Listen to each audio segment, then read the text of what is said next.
Hello friends, स्वागत है आप सभी का अर्नो shorthand and typing institute में। आज का डिक्टेशन दैनिक जागरण संपादकीय 16 जुलाई 2026 का, जो कि 80 शब्द प्रति मिनट से होगा। सभी लोग तैयार रहेंगे, बिल्कुल ध्यान से लिखेंगे। डिक्टेशन अगले 5 सेकंड बाद स्टार्ट होगा। स्टार्ट। गत दिवस केंद्रीय कैबिनेट ने जो अनेक फैसले लिए, उनमें अधिकांश के केंद्र में देश की आर्थिक स्थिति को बल प्रदान करना रहा। ये फैसले यही अधिक रेखांकित करते हैं कि सरकार यह चाहती है कि आयात घटे और मैन्युफैक्चरिंग बढ़े ताकि निर्यात बढ़े। सरकार ऐसे प्रयत्न पहले भी करती रही है। इसका प्रमाण है उसकी ओर से मेक इन इंडिया के साथ देश को आत्मनिर्भर बनाने का अभियान शुरू करना और साथ ही स्वदेशी के मंत्र को दोहराना। इन अभियानों को जोर शोर से शुरू करने और कारोबारियों को प्रोत्साहित करने के लिए अनेक उपाय करने के बाद भी बात पूरी तरह बन नहीं रही है। देश को अनेक ऐसे उत्पादों का आयात करना पड़ रहा है जिनका उत्पादन देश में आसानी से किया जा सकता है। तथ्य यह भी है कि भारतीय उत्पादों का निर्यात अपेक्षा के अनुरूप नहीं बढ़ पा रहा है।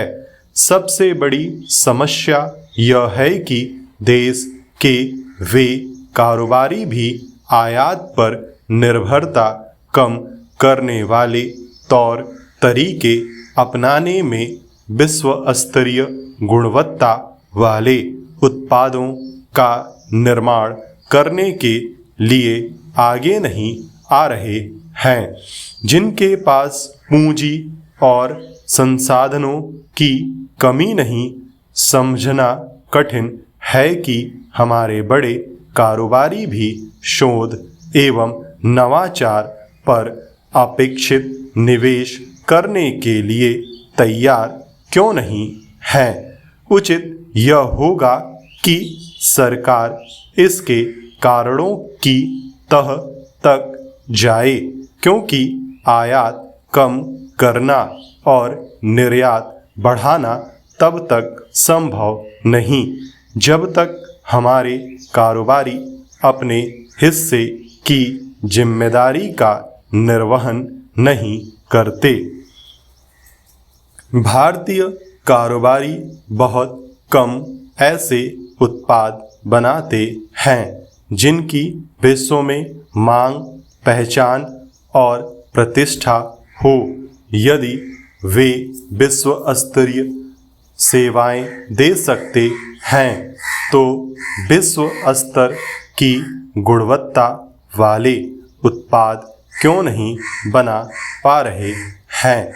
यह ध्यान रखा जाए कि भारतीय उत्पाद विश्व में तभी अपना स्थान बना सकते हैं जब उनकी गुणवत्ता बढ़ेगी।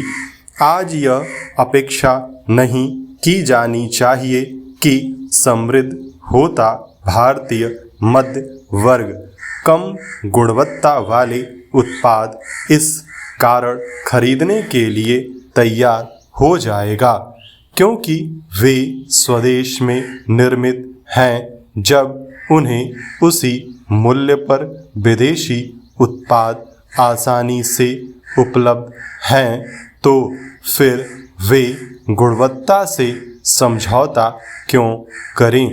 निसंदेह यह भी ठीक नहीं कि भारत जिस तैयार माल का निर्यात बढ़ा रहा है उसे बनाने के लिए कई आवश्यक कलपुर्जे बाहर और विशेष रूप से चीन से आयात किए जाते हैं।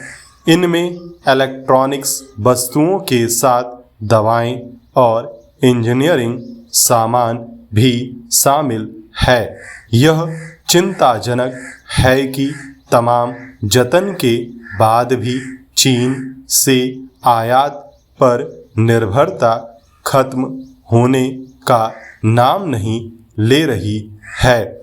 यदि भारत को निर्यात बढ़ाना है तो कपड़ा, रत्न, आभूषण और रसायनों जैसे परंपरागत उत्पादों के साथ साथ इलेक्ट्रॉनिक्स सामग्री के निर्माण पर भी ध्यान देना होगा। स्टॉप।